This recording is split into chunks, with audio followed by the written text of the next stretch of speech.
ศาได้ประกาศอย่างภาคภูมิใจวันที่37พฤศจิกายน95ผ่านไปเป็นปาฏิการย์ยิ่งใหญ่ให้แก่ปวงประชา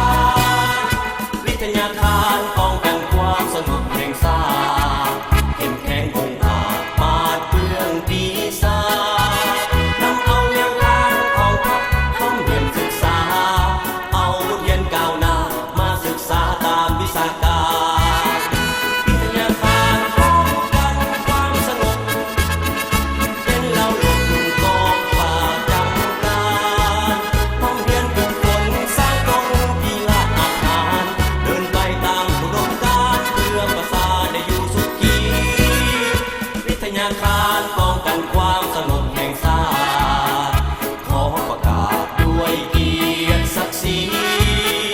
จะสร้างตนให้เป็นตำรวจที่ดี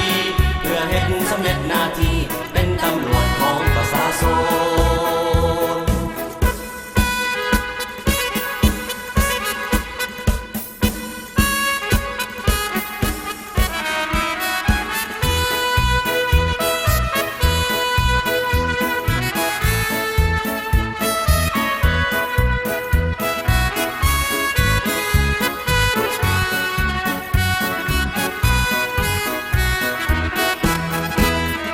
วิทยาคาร